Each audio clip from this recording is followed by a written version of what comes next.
Hello दोस्तों, कैसे हो आप लोग। मेरा नाम है दीपक और मैं स्वागत करता हूं अपने इस यूट्यूब चैनल यूपीएससी एनालिसिस में, जिसमें आज हम हिंदू एडिटोरियल 25 जुलाई 2023 की बात करेंगे। तो चलिए स्टार्ट करते हैं आज के हमारे टॉपिक को। इसमें आज हमारे 4 आर्टिकल है। ठीक है, सबसे पहला जो आर्टिकल है वो डिजास्टर के ऊपर है कि डिजास्टर की रिस्क को हम कैसे कम कर सकते हैं। दूसरा आर्टिकल हमारा जो है श्रीलंका और इंडिया की जो रिलेशन है, जो तमिल के क्वेश्चंस वगैरह है, इनके ऊपर रिलेटेड है। ठीक है, और अगर तीसरा आर्टिकल की बात करें तो आसियान के डायलॉग किस तरह से आगे बढ़ रही है, किस तरीके से वो काम कर रहे हैं, तो इसके बारे में बताया गया है, बात करेंगे।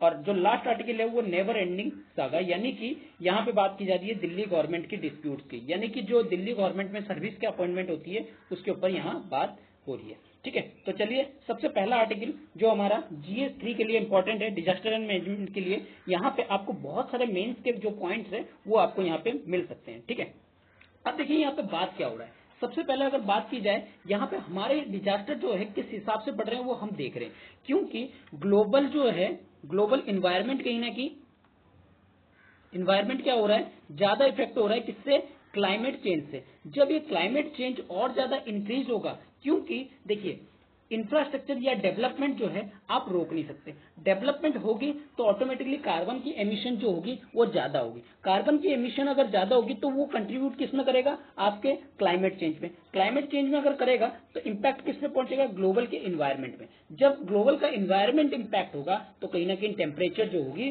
वो हमें बढ़ती हुई नजर आएगी। अब वो बढ़ती हुई टेम्परेचर नजर आएगी तो उसके वजह से अलग अलग तरह के डिजास्टर जो हैं वो हमें देखने को मिलेंगे। जिस तरह की फ्लडिंग, अभी हमें यमुना की जो जल स्तर है, जो वाटर लेवल है वो इंक्रीज होते हुए दिख रहा है। ठीक है, यूएस में जो आग फायरिंग वगैरह या फिर फ्लड आना ऑस्ट्रेलिया में, ये सारे क्या है, डिजास्टर के एक मेन मेजर हैं। ठीक है, इनको क्या करना पड़ेगा, हमें कम करना पड़ेगा। और यहाँ पे सबसे इंपॉर्टेंट रोल जो कि इंडिया के पास है अभी, अगर इंडिया की बात की जाए, इंडिया में G20 की प्रेसिडेंटशिप है। तो यहाँ पे G20 की प्रेसिडेंटशिप होने के कारण से जो G20 में एक वर्किंग कमेटी जो है वो इस पे काम कर रही है। किन चीजों पे, जो आपके डिजास्टर रिलीफ है, डिजास्टर को रिड्यूस करने की जो रिस्क होती है या रिलीफ होती है, उनको कहीं ना कहीं जो कम करने की बात की जा रही है। ठीक है, तो यहाँ पे G20 की प्रायोरिटी है कि वो जो है वो काम करे किस चीज के लिए, जो सेंदाई फ्रेमवर्क बना हुआ है, जो कि किसके लिए आपका बना हुआ है, सेंदाई फ्रेमवर्क जो बना हुआ है आपके डिजास्टर के रिस्क को रिडक्स करने में। ठीक है, रिडक्शन करने में कब से कब तक, 2015 से लेके 2030 के बीच का ये टारगेट दिया गया है। ठीक है, सेंदाई फ्रेमवर्क जो है वो बनाया गया था 2015 से 2030 के टारगेट को अचीव करने के लिए। अभी अगर हम बात करें, हम सेंदाई फ्रेमवर्क के बिल्कुल मिड में अभी तक पहुंच चुके हैं, 2023 आ चुकी है। तो यहाँ पे क्या चीज बताया जा रहा है, किस तरीके से आगे हमें काम करना चाहिए, किस तरीके से यहाँ पे ज्यादातर जो फोकस दिया गया है वो अर्ली वार्निंग सिस्टम में दिया गया है कि किस तरह से हम अर्ली वार्निंग सिस्टम जो है इंप्रूवमेंट कर सकते हैं। और इन जो G20 प्रेसिडेंटशिप है इंडिया की, वो किस तरह से जो इन्होंने इनिशिएटिव लिया है उसको कैसे आगे, जो अगली प्रेसिडेंटशिप जो कि ब्राजील के पास आने वाली है दिसंबर में, वो किस तरह से इसको आगे बढ़ाते हैं, वो भी देखने वाली बात होगी। ठीक है, तो चलिए स्टार्ट करते हैं अपनी इस कॉन्सेप्ट को। देखिए जैसे कि मैंने बताया कि इस टाइम पे डिजास्टर जो है सबसे खतरनाक चीज बनी हुई है वर्ल्ड में। चाहे वो वर्ल्ड के किसी भी कोने में आप चले जाए, चाहे वो किसी भी एरिया में चले जाए, वहां पे कहीं ना कहीं आज के टाइम पे डिजास्टर जो है बहुत ही ज्यादा इंपैक्ट कर रही है ह्यूमन को और उसके साथ साथ इंफ्रास्ट्रक्चर को, क्योंकि इससे हमें दोनों ही चीज नुकसान होता है, एक ह्यूमन की लाइफ और दूसरा इकोनॉमिक। दोनों ही चीज हमें क्या होती है, नुकसान होती है, इकोनॉमिक और लाइफ। ठीक है, लिविंग भी। अगर अपन बात करें डिजास्टर, किन किन चीजों की डिजास्टर होती है, ये डिजास्टर सिर्फ अर्थक्वेक या फिर फ्लड की नहीं है, ये डिजास्टर कोविड-19 की भी है। कोविड-19 भी एक तरह का क्राइसिस भी कहा जाता है इसको।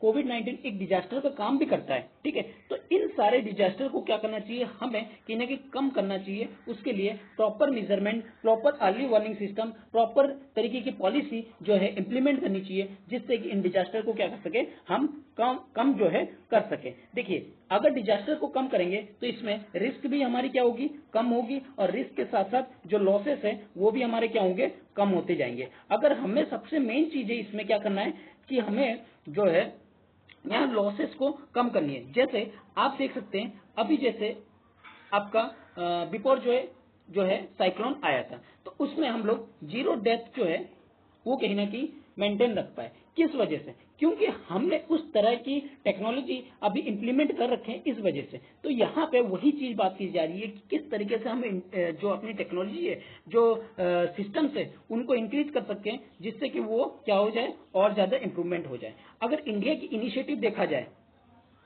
अब यहाँ पे इंडिया की इनिशिएटिव कहाँ पे प्रियोरिटी दी गई है, कहाँ पे G20 में प्रेसिडेंटशिप होने की वजह से। अब इंडिया जो स्टेब्लिश किया है first G20 disaster reduction working group, जैसे कि मैंने अभी थोड़ी देर पहले आपको बताया था कि इंडिया ने क्या किया है, पहली G20 की disaster risk reduction working group को क्या किया है, स्टेब्लिश किया है। क्यों? क्योंकि देखिए G20 एक ऐसी कंट्री है जो कि G20 ऐसी कंट्री का ग्रुप है जिसमें करीब करीब 85% जो है ग्लोबल जीडीपी है, 2/3 की वर्ल्ड की पॉपुलेशन है। और यहाँ पे अगर इस प्लेटफॉर्म पे अगर हम लोगों ने इसको इस चीजों को आगे बढ़ाया तो कहीं ना कहीं इम्पैक्ट पूरे वर्ल्ड पे पड़ेगा। इसी के वजह से G20 एक प्लेटफॉर्म, एक बेटर प्लेटफॉर्म है, जो कि हम इन जो डिजास्टर रिस्क रिडक्शन है वर्किंग ग्रुप को एक अच्छी जो वे है, अच्छी रास्ता जो है वो दे सकते हैं। अगर बात करें ह्यूमन सबसे ज्यादा वल्नरेबिलिटी है डिजास्टर से, क्योंकि इनका सबसे ज्यादा लिंक होता है आपके किसके, इकोनॉमिक डिसीजन से। तो यहाँ पे एक G20 क्या कर रहा है, एक यूनिक पोजीशन बना रहा है, जिससे कि जो डिजास्टर रिस्क इंफॉर्मेशन या डिसीजन मेकिंग के प्रोसेस है उसको एक सही राह मिल सके।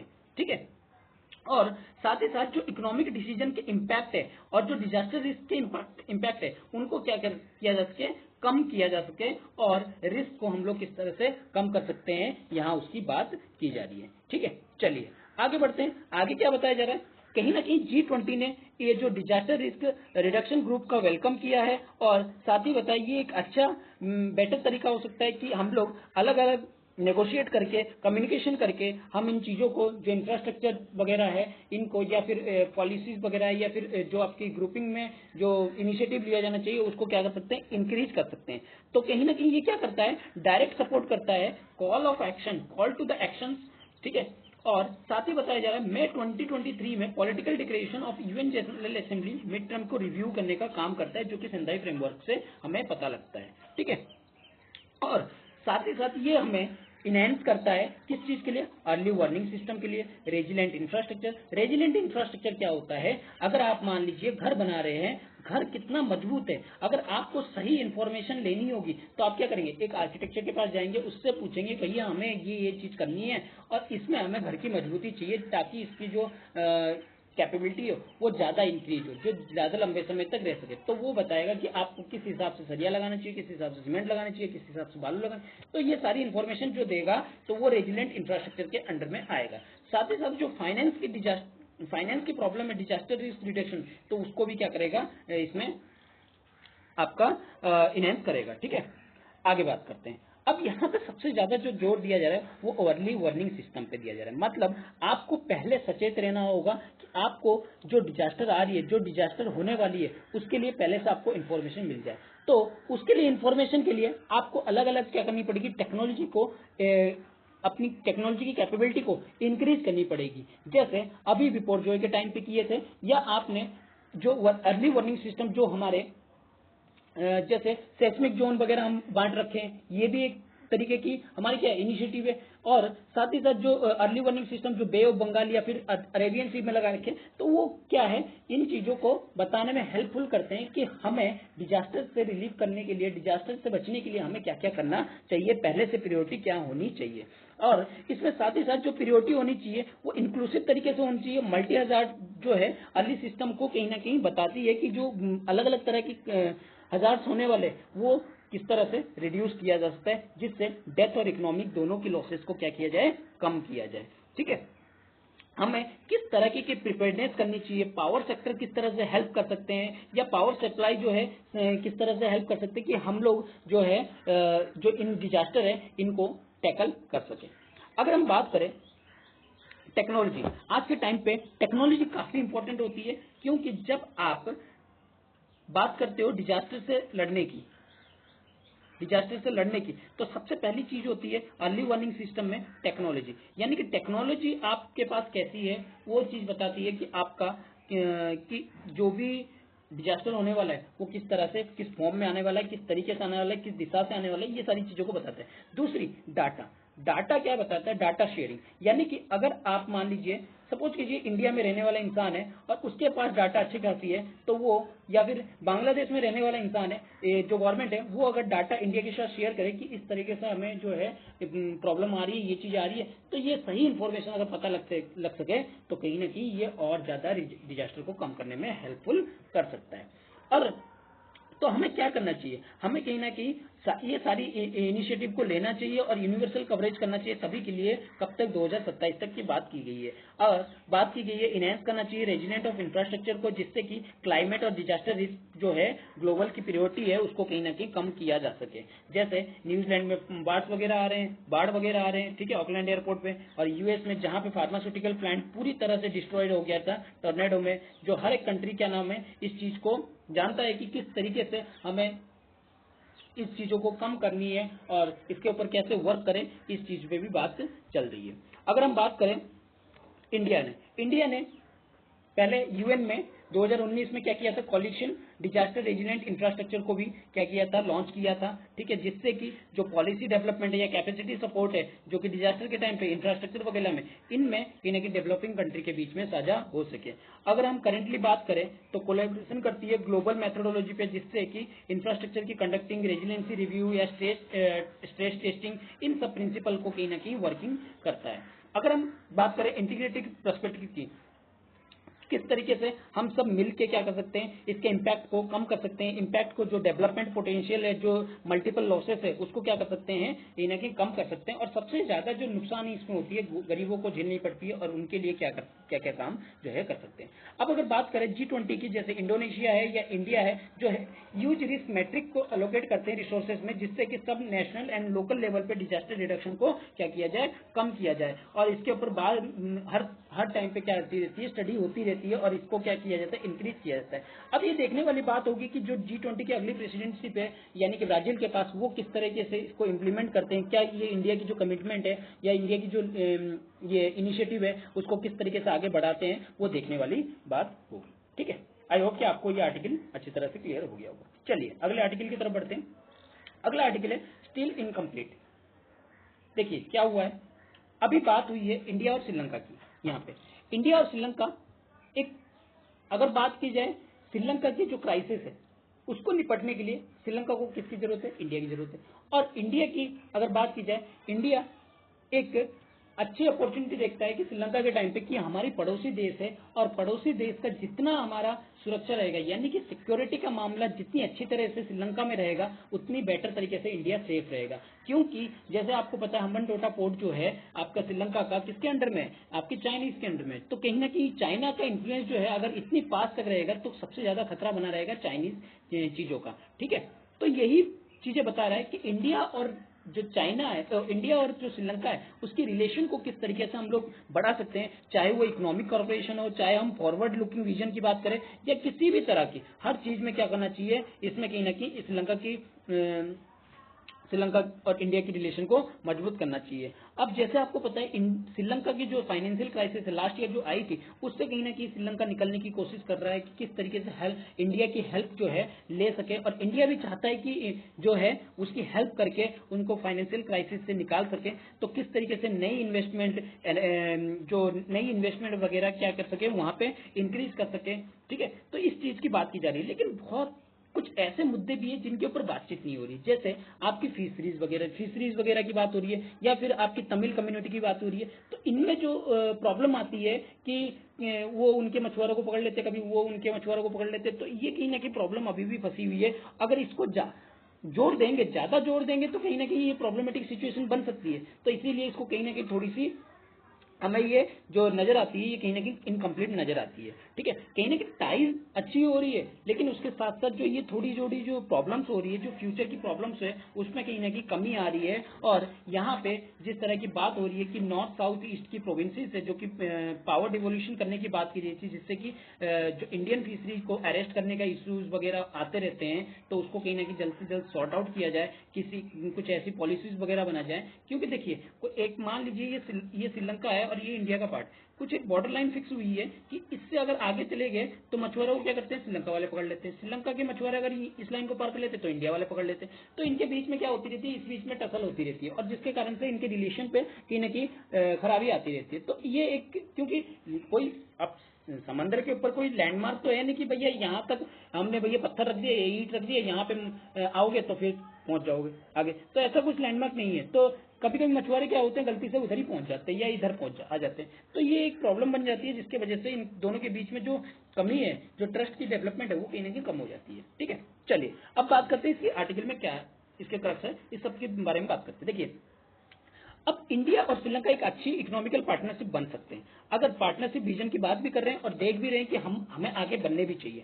जैसे आपके अलग अलग एरिया में, जैसे मेरीटाइम के एरिया में हो, एयर के एरिया में, एनर्जी, ट्रेड और पीपल टू पीपल इनिशिएटिव में, और जो नई इन्वेस्टमेंट है जैसे मेरीटाइम या एक में, उसमें भी कहीं ना कहीं इंडिया का रोल भी अच्छा निभाना, इंडिया भी चाहता है कि हम इसमें हेल्प करें और श्रीलंका भी चाहता है इंडिया के इसमें इन्वॉल्वमेंट जो है वो भी हो।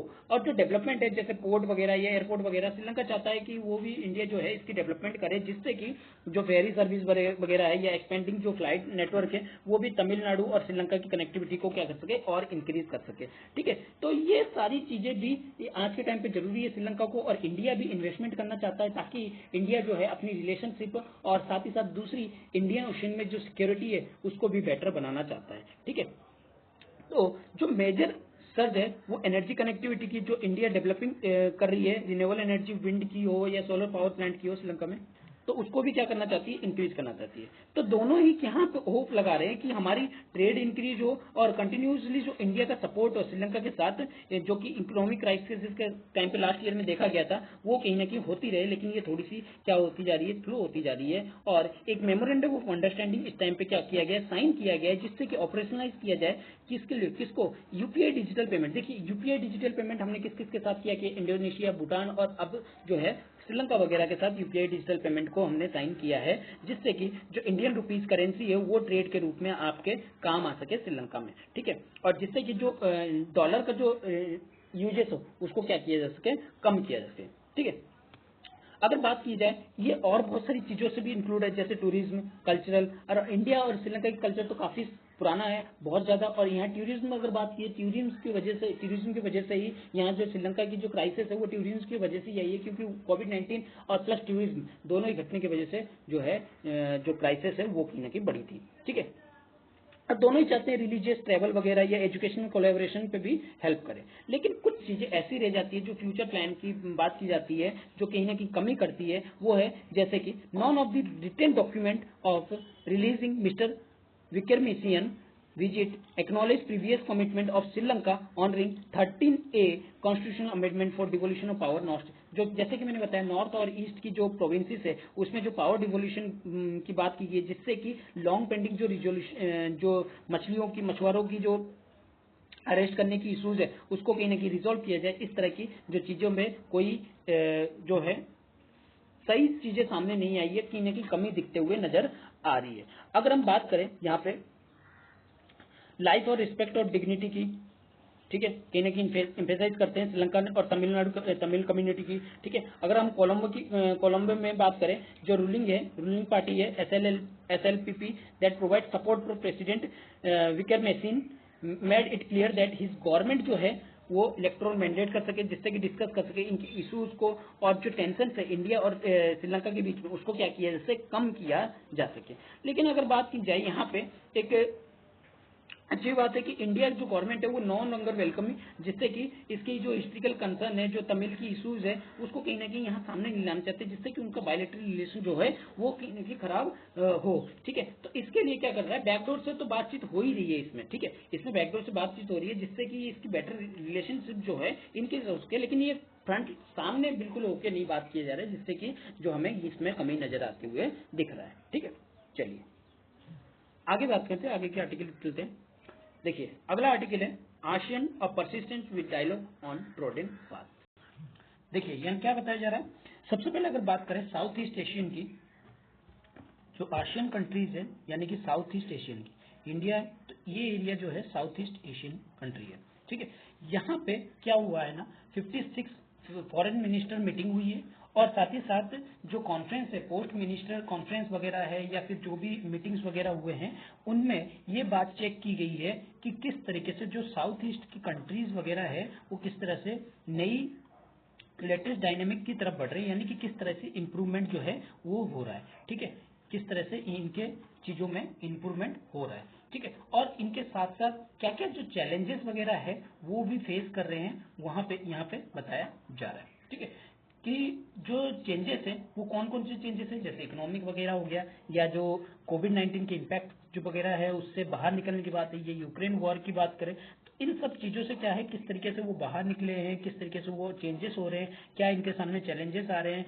अलग अलग चैलेंजेस, जैसे कि चाइना का चैलेंज है जो कि यूएस और चाइना की अगर कम्युनिकेशन की बात करें, या फिर जो Asian outlook of Indian ocean की बात करें तो वो किस तरह से प्रमोट हो रहा है, ये सारी चीजें कहीं ना कहीं चैलेंजिंग बने हुए हैं। और साथ ही साथ जो म्यांमार की जो कंडीशन बन रखी है, जो कि मेंबर स्टेट है आसियान का, वहां पे किस तरीके से जो मिलिट्री जो आ रखी है, मिलिट्री सरकार आ रखी है, तो उसको कैसे टैकल कर रहे हैं, ये सारी चीजें बताया गया। और साथ ही साथ यहाँ पे बताया गया इंडिया की रोल जो है इसमें किस तरीके से अहम रोल जो है निभा रहा है, और यहाँ इंडिया को क्या क्या करनी चाहिए, इस चीज के बारे में बातचीत हो रही है। चलिए स्टार्ट करते हैं हमारे टॉपिक को। यहाँ पे बताया जा रहा है कि अगर इंडो पैसिफिक एरिया की बात करें तो यहाँ आज के टाइम पे सबसे इंपॉर्टेंट है हमारे साउथ ईस्ट रीजन। और साउथ ईस्ट रीजन की अगर जितनी इंप्रूवमेंट होगी तो इसका मतलब कि जो वर्ल्ड की आधी चीजें हैं कहीं ना कहीं वहीं से थोड़ी सी सुधरनी स्टार्ट हो जाएगी। जो ये यहाँ पे अलग अलग जो मिनिस्ट्री की मीटिंग्स वगैरह हो रही है, मीटिंग्स वगैरह हो या फिर आपके पोस्ट मिनिस्ट्री कॉन्फ्रेंस वगैरह हो, उसमें कहीं ना कहीं इस चीजों को देखा गया है कि किस तरीके से जो रीजन की जो डायनेमिक है वो किस तरह से चेंज हो रही है, यानी कि किस तरीके से जो है इंप्रूवमेंट हो रही है। और ये एक अच्छी चीजें बता रही है कि इलेबोरेट करती है, यानी कि इनके बारे में बताती है किस तरह से इंस्टीट्यूशनल आर्किटेक्चर जो है वो क्रिएट करते हैं, किसके द्वारा, आसियान के द्वारा, जो कि एक इंक्लूसिव प्लेटफॉर्म और नेशंस को, जो कि अलग अलग नेशंस को, जैसे कि आपके ऑस्ट्रेलिया हो गया, आपके चाइना हो गया, यूएस हो गया, जापान हो गया, रसिया हो गया, इनको किस तरीके से एक दूसरे से पास में लेके आती है और किस तरह से दूर में लेके जाती है, इनकी इकोनॉमिकल कंडीशन के हिसाब से ये डिसाइड होती है, इनकी कंडीशन के हिसाब से डिसाइड होती है, जो इनमें चेंजेस हो रहे हैं। ठीक है, अगर हम बात कीजिए ट्रेड की, ट्रेड यहाँ पे सबसे ज्यादा इस टाइम पे बढ़ रहा है, तो यहाँ पे और भी जो कंट्रीज वगैरह है जैसे यूएस है, इंडिया है, इसकी तरफ अट्रैक्ट हो रहे हैं। लेकिन अगर वहीं इन्फ्लुएंस की बात करें, चाइना का इन्फ्लुएंस कहीं ना कहीं बढ़ रहा है। जैसे कि आपको पता है चाइना अगर यहाँ पे है तो यहाँ पे जो साउथ चाइना सी का जो डिस्प्यूट है वो भी कहीं ना कहीं आज के टाइम पे बहुत ही ज्यादा प्रॉब्लमेटिक सिचुएशन बना रही है। अगर चाइना की बात करें तो इसके साथ अगर बात करें लाओस, कंबोडिया, म्यांमार, इनके कहीं ना कहीं वर्चुअली डिपेंडेंसी हो चुकी है। लेकिन अगर वहीं हम लोग इंडोनेशिया की वगैरह की बात करें, फिलीपींस वगैरह की बात करें, तो कहीं ना कहीं ये क्या करते हैं, अभी भी अपनी साउथ चाइना सी की क्लेम को क्या करते हैं, असर्ट करने का काम करते हैं। अगर हम करंट की बात करें तो इंडोनेशिया कहीं ना कहीं यहाँ पे आसियान को पोर्ट्रेट कर रहा है। जो अभी का जो चेयरशिप है, चेयरमैनशिप है, वो किसके पास है, आपके इंडोनेशिया के पास है। वो चाहता है कि इसमें किस तरीके से हम लोग इंटर रिलेटेड डायमेंशन जो है वो ला सके। वो 3 फील्ड को चूज किए हैं जिसमें कि वो बता रखे हैं कि हम लोग यहाँ पे जो ये डायमेंशन है उसको चेंज कर रहे हैं। सबसे पहले अगर बात करें पॉलिटिकल कम्युनिटी, यानी कि पॉलिटिकल कम्युनिटी क्या डिसाइड करेगा कि यहाँ की रीजनल जो पीस है वो कैसे मेंटेन हो सके, यहाँ की जो जस्टिस है वो कैसे मेंटेन हो सके, और डेमोक्रेटिक और जो एनवायरमेंटल जो हार्मोनियस है वो किस तरीके से स्टेबिलिटी रह सके। ये अगर पॉलिटिकल कम्युनिकेशन अगर बीच में होती रहे, यानी कि अलग अलग जो कंट्रीज है उनके बीच में होती रहे, तो कहीं ना कहीं ये बेटर वे देगी आसियान चीजों को, आसियान की डायलॉग्स को अलग अलग जो है रास्ता जो है प्रोवाइड करेगी। दूसरी चीज यहाँ जो बात की जा रही है वो किस चीज पे बात की जा रही है, फोकस की जा रही है इकोनॉमिकल कम्युनिटी। दूसरी चीज कौन सी है, इकोनॉमिकल कम्युनिटी। इकोनॉमिकल कम्युनिटी किस चीज की बात की जा रही है, क्या अचीव करने की बात की रही है, किस तरीके से हम लोग रीजनल कनेक्टिविटी को इंक्रीज कर सकते हैं, रीजनल इकोनॉमिक को बढ़ा सकते हैं, ताकि जो ग्लोबल ट्रेड है या ग्लोबल इकोनॉमिकल सिस्टम है वो कहीं ना कहीं अच्छी, स्मूथ हो और बेटर हो। ठीक है, और तीसरी चीज यहाँ पे सोशियो कल्चर कम्युनिटी की बात की जा रही है, जहां पे यहाँ क्वालिटी ऑफ लाइफ को, जो आसियान की जो क्वालिटी ऑफ लाइफ है जो सिटीजन की, वो किस तरीके से सस्टेनेबल डेवलपमेंट गोल को इस्तेमाल कर सके और अपनी लाइफ को बेटर बना सके, इस चीज की बात की जा रही है। अगर यहाँ पे हम बात करें कहीं ना कहीं अलग अलग चीजों के लिए हम लोग ग्लोबल डायनामिक चीजों के लिए या अपनी रीजन को मैनेज करने के लिए हम लोग क्या करते हैं, डिपेंडेंसी को अलग अलग चीजों में बांट देते हैं। यहाँ 2 क्रिटिकल इंग्रेडिएंट की बात की गई है, 2 क्रिटिकल इंग्रेडिएंट की बात की गई है। पहली चीज कि यहाँ पे बताया गया जो आसियान की जो चार्टर वगैरह है उसको कहीं ना कहीं क्रेडिबिलिटी देनी चाहिए, उसको ढंग से सारी जो मेंबर कंट्री है उसको फॉलो करनी चाहिए, जिससे कि उसकी जो क्रेडिबिलिटी है वो हमेशा मेंटेन है। दूसरी यहाँ पे बताई जा रही है कि यहाँ की क्रिटिकल इंग्रेडिएंट क्या है कि यहाँ पे जो सीट्स वगैरह है, जो नेविगेशन रीजनल डायनेमिक है, उसको कहीं ना कहीं ठीक तरीके से हमें चलाना चाहिए, सबको मिलकर एक साथ चलाना चाहिए, ये नहीं कि अलग अलग कोई भी चल रहा है। ठीक है, जैसे कि मैं अभी आगे इसके बारे में और बात करूंगा। ठीक है, अगर हम और बात करें यहाँ पे इंपॉर्टेंट रोल हो जाता है किसका, आपका म्यांमार का क्या, क्योंकि यहाँ पे जो है गवर्नमेंट जो है अभी मिलिट्री गवर्नमेंट है, तो कहीं ना कहीं इश्यूज बने हुए हैं। यहाँ पे एक नया इश्यूज बने हुए हैं कि अभी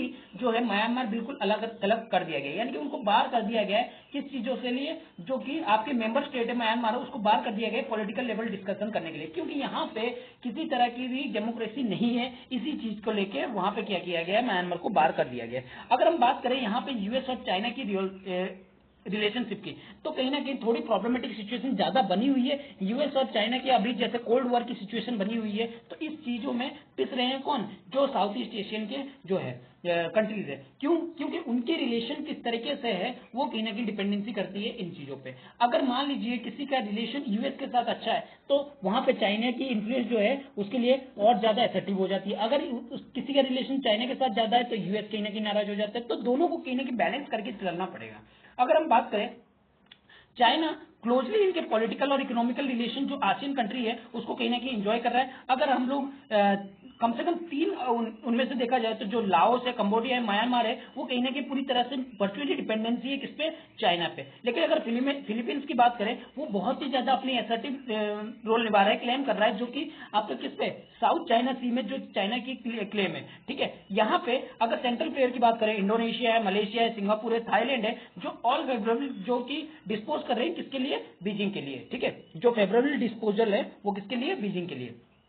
अगर यहाँ बात करें जो चाइना के डिलेइंग टैक्टिक्स है, जो नेगोशिएट करने की या अपने कोड ऑफ कंडक्ट को साउथ चाइना सी में इंप्लीमेंट करने की, वो उससे कहीं ना कहीं ये लोग भी अभी भी परेशान हो चुके हैं। ठीक है, तो यहाँ पे कोई ना कोई एक कंक्लूजन निकलना चाहिए, इफेक्टिव कंक्लूजन निकलना चाहिए, सब्सटेंटिव कंक्लूजन निकलना चाहिए, जिससे कि यहाँ पे जो कोड ऑफ कंडक्ट हो वो सही तरीके से फॉलो हो, सही तरीके से चले, और जिससे कि जो साउथ ईस्ट एशियन की कंट्रीज वगैरह है वो अच्छी तरह से अपनी डिप्लोमेटिक रिलेशन को और बेटर बना सके। अगर हम बात करें आसियान कहीं ना कहीं यहाँ पे हेल्पफुल नजर आता है किसके लिए, जो यूएस की जो यूएस और चाइना की गवर्नमेंट की जो डिबेट है, क्योंकि यहाँ समझ भी नहीं आ रहा है यूएस कभी इनके पास आके डिस्कशन कर रहा है, लेकिन और कभी चाइना उनके पास जाके डिस्कशन कर रहा है, लेकिन कोई सॉल्यूशन निकल नहीं आ रहा है, और एक कोल्ड वॉर का सिचुएशन जो है इस टाइम पे बनते हुए नजर आ रहा है। अगर यूएस की बात करें तो नो लॉन्गर विलिंग, उसकी कोई भी इच्छा नहीं है कि वो लंबे समय तक चाइना की एग्रीगेशन को बिल्कुल ही देखते रहे, एग्रेसिव तरीके से देखते रहे। वो क्या करता है, इसको एसर्टिव तरीके से रोकने की भी कोशिश करता है। इंडो पैसिफिक रीजन में जैसे I2U2 सॉरी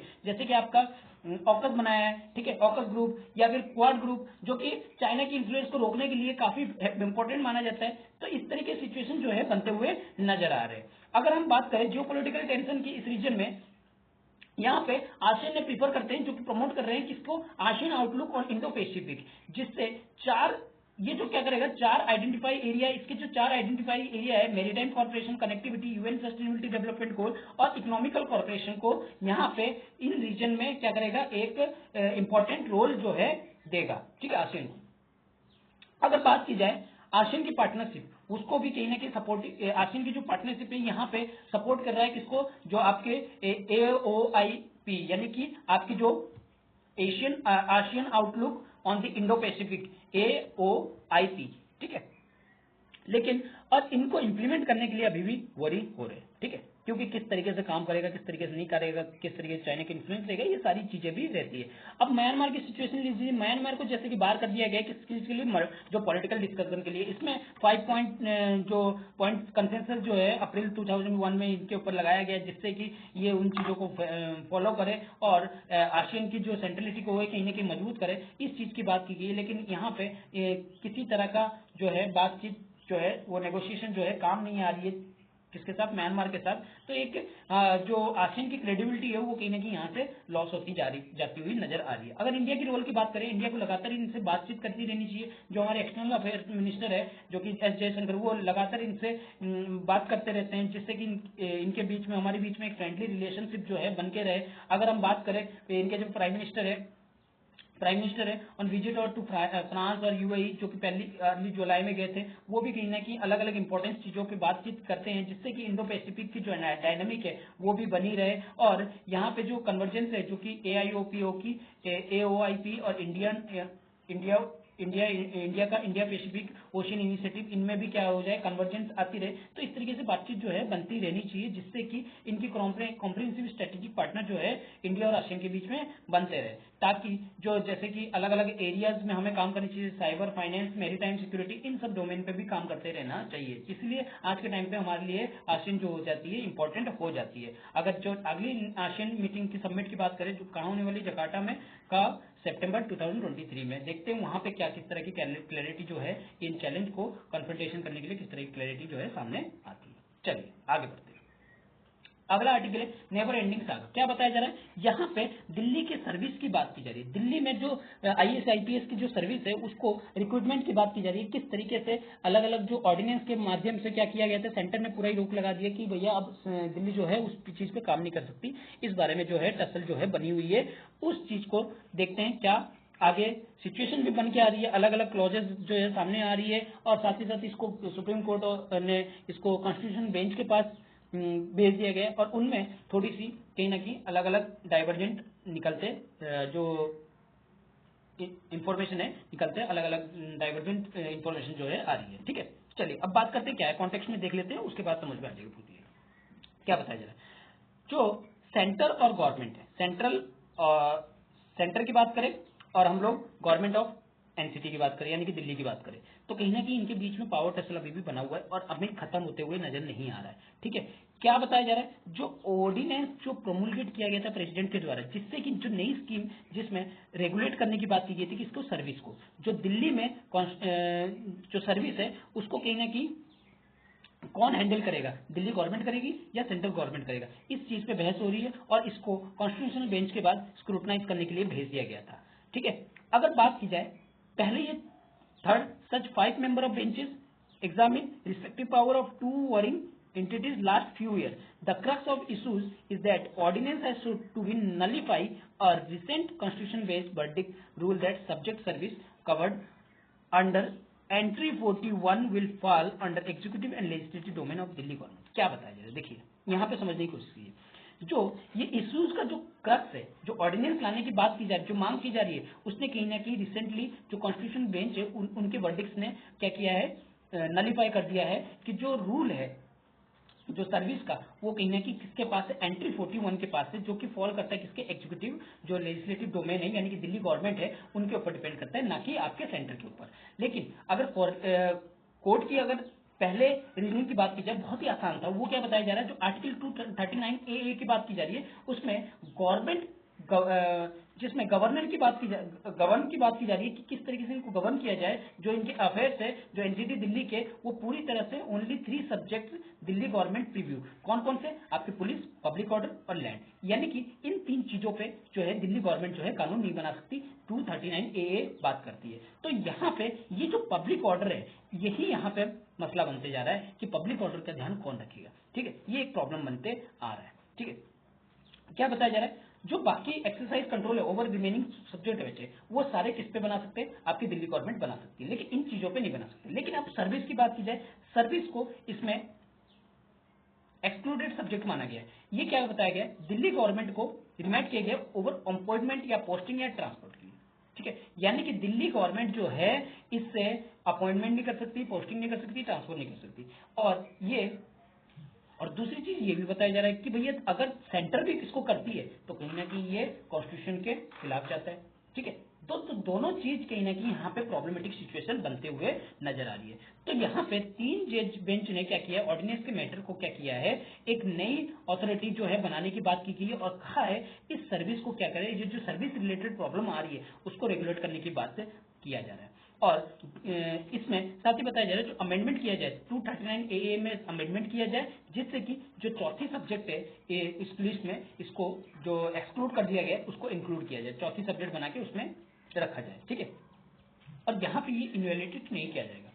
अब देखिए क्या बताया जा रहा है, क्लॉज 7 ऑफ आर्टिकल 239 ये अलाउ क्या करता है पार्लियामेंट को कि वो कोई भी आर्टिकल में सप्लीमेंट्री इफेक्ट जो है वो ला सकती है, यानी कि गिविंग इफेक्ट टू, और ये सप्लीमेंट उसको बढ़ावा दे सकती है, और साथ ही ये बता सकती है जो अमेंडमेंट है not deem the amendment of the constitution even it has such effect.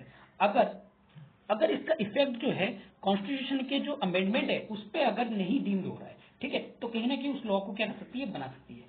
जो यहाँ पे क्या किया जाए, जो ये पावर जो दी गई है कि आप कोई भी लॉ लगा सकते हो या कोई भी पार्लियामेंट के द्वारा पावर जो है वो लॉ लाने की है, अगर ऐसा इंडिकेट होता है कि ये कहीं ना कहीं पूरी तरह से एक्सक्लूड कर दी रही है किसको, आपके दिल्ली गवर्नमेंट की रिजाइम को, यानी कि दिल्ली जो इलेक्टेड गवर्नमेंट है उसकी अगर सर्विस से पूरी तरह से एक्सक्लूड किए जा रहे इफेक्ट को, तो यहाँ पे क्या कर सकते हैं, जो कोर्ट है वो कहीं ना कहीं कंसिडर कर सकते हैं ये पार्लियामेंट की पावर को, ये वैलिड है या नहीं है। ठीक है, जो कोर्ट है वो इसके कॉन्ट्राडिक्शन पे बात की गई है। क्या बताया गया यहाँ पे, देखिए सबसे पहली सिचुएशन है यहाँ पे कि दिल्ली गवर्नमेंट एक इलेक्टेड गवर्नमेंट है। ठीक है, क्या है, एक इलेक्टेड गवर्नमेंट है, और वो अगर सर्विस को चुनाव कर रही है कि सर्विस यहाँ पे किस तरीके से किया जाए, क्योंकि दिल्ली को अगर मेंटेन करना है तो दिल्ली गवर्नमेंट के पास पावर होनी चाहिए। अगर आप पूरी तरह से दिल्ली गवर्नमेंट के ऊपर से पावर ले लोगे तो ये क्या हो जाएगा, प्रॉब्लमेटिक सिचुएशन हो जाएगा। तो यहाँ पे कहीं ना कहीं चेक एंड बैलेंस होना चाहिए। अगर सपोज कीजिए अगर गवर्नमेंट पार्लियामेंट उस चीज को लेके आती है, कानून लेके आती है कि आप बिल्कुल ही हमारे ऊपर छोड़ दो, हम ही उस सर्विस को करेंगे, कहीं ना कहीं दिल्ली गवर्नमेंट के पास वो पावर ही नहीं रहेगी। ठीक है, लेकिन यहाँ पे कंडीशन होनी चाहिए कि अगर वो दिल्ली गवर्नमेंट के खिलाफ जाता है, यानी कॉन्स्टिट्यूशन के खिलाफ जाता है, तो उसको चेक एंड बैलेंस का भी कॉन्सेप्ट होना चाहिए, जिससे कि दिल्ली गवर्नमेंट के पास एक प्रॉपर एक आर्गुमेंट करने के लिए एक वैलिड पॉइंट भी तो होना चाहिए कि आप ये नहीं कि पूरी तरह से दिल्ली गवर्नमेंट को बैन कर दिए कि आप सर्विस से बिल्कुल एक्सक्लूडेड, और सर्विस में जो भी चीजें आएंगी वो क्या है आपको नहीं मिलेगी, तो ये कहीं ना कहीं प्रॉब्लमेटिक सिचुएशन बन जाएगी। ठीक है, तो ये चीज आगे बात की जा रही है कि किस तरीके से और पॉलिटिकल या पर्सनैलिटी जो टसल्स है वो किस तरह से बढ़ते हैं या कब खत्म होंगे, इसके बारे में आगे बात की जाएगी, या किस तरह से खत्म नहीं होंगे इस चीज को भी देखा जाएगा। ठीक है, और अभी तो ये लग रहा है कि इस तरह की खत्म नहीं होने वाली बात है। ठीक है, चलिए, आई होप कि आपको आज का लेक्चर अच्छा लगा होगा। अगर आज लेक्चर अच्छा लगा है तो इसको लाइक कीजिए, अपने दोस्तों के साथ शेयर कीजिए और सब्सक्राइब करना ना भूलिए। Thank you.